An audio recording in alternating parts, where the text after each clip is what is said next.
a little bit more time with State Representative Cedric Glover. So the bill to, how is it phrased? To merge, to join, to unite LSU, Shreveport, and Louisiana Tech? How is essentially to merge?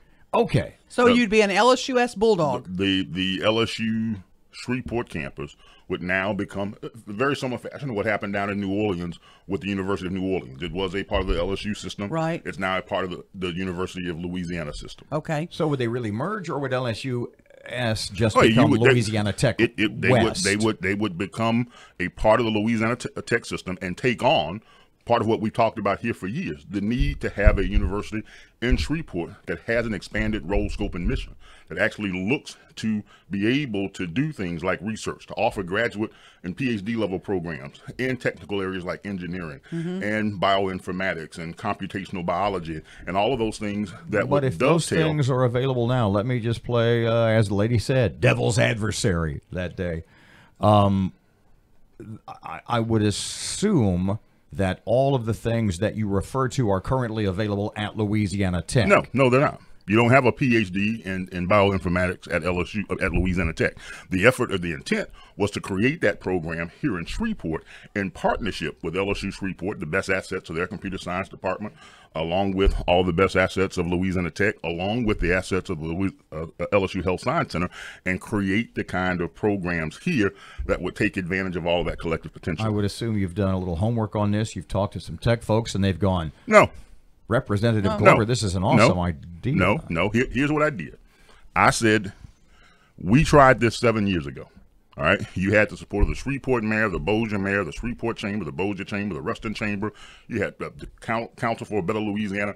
Everybody came together and said, this is something we ought to do. The LSU folks showed their strength and stopped it and said, we know better. We can do better. They offered the LSU Shreveport commitment plan. That commitment plan has been in place for 7 years. Beyond the fact that they now have probably one of the largest online MBA programs in the world, everything else is bad. At that time, 7 years ago, there were 4,100 undergraduate students on the LSU Shreveport campus.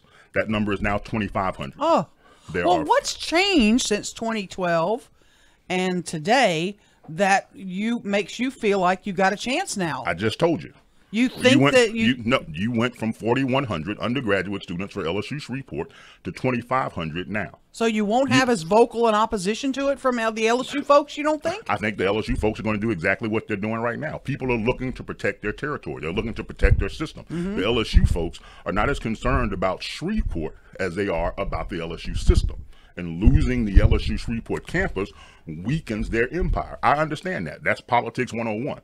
But that's not my concern. My focus is the best interest of the future of Shreveport, Bossier, and Northwest Louisiana. So this gets introduced in the legislative session real soon, and it gets backing, and it kind of steamrolls. Who works out the details? The devil is in the...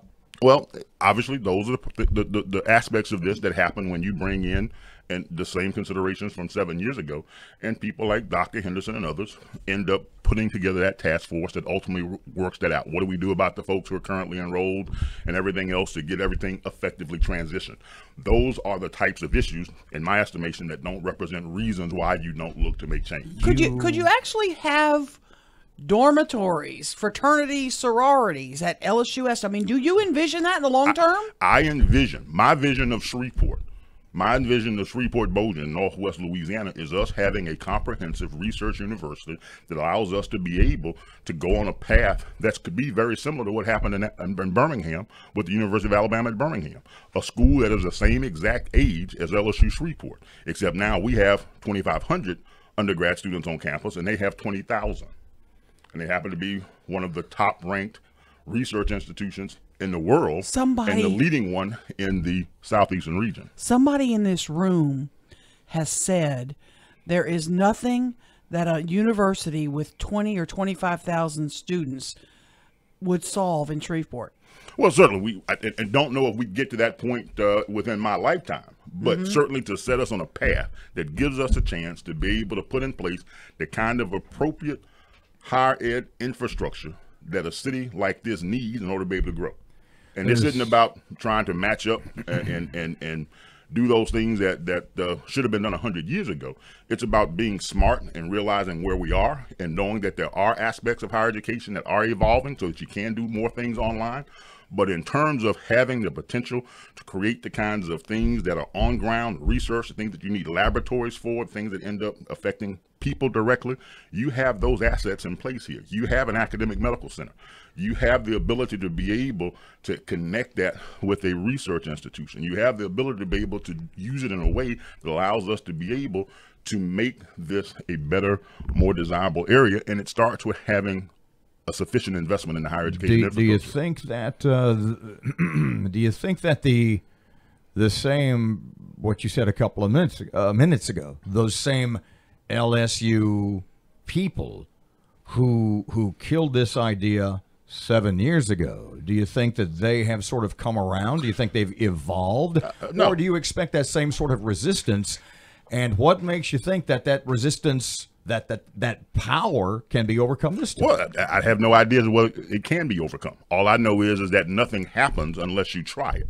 And I do know that after 7 years, things have not gotten better. They've gotten worse. And I know that this area has not gotten better. It's gotten worse.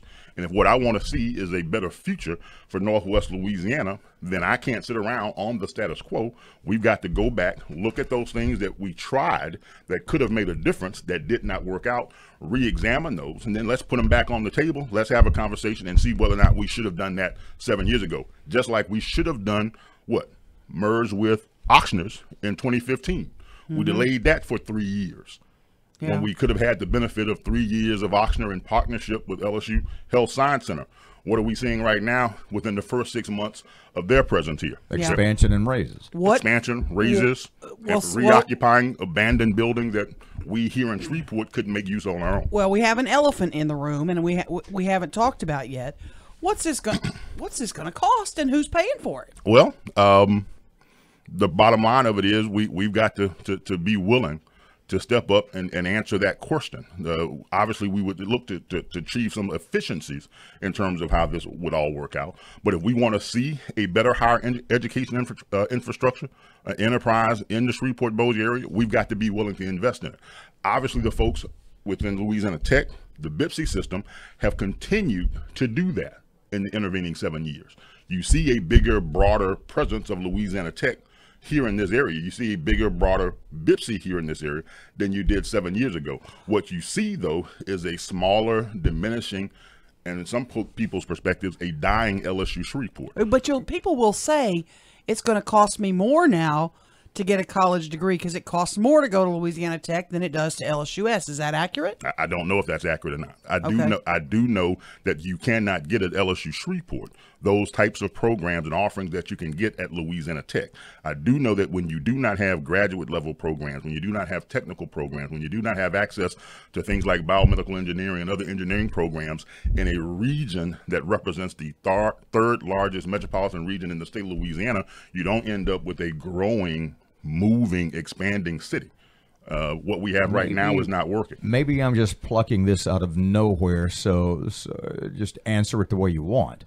We had Larry English last week. He said, that first $10 million for that Cross Bayou, that first $10 million has got to come from Shreveport. If Shreveport theoretically had $10 million to drop into either Cross Bayou or Louisiana State University in Shreveport from Ruston, you get the idea.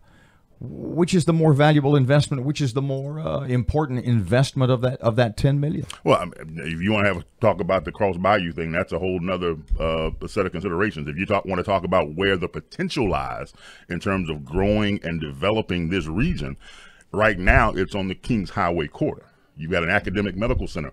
There's only 150 of those in the whole country. You've got the Biomedical Research Foundation, which has been there for 20 years, helping to develop and nurture and push along a knowledge-based economy in this area. It's never had the potential to connect with the kind of four-year institution that has the other kinds of programs necessary to effectively support the kinds of people that we want to bring here. We're doing a good job, say on the cyber side, we're doing a good job of training the entry-level workforce folks in terms of the partnership between Louisiana Tech and BIPSI.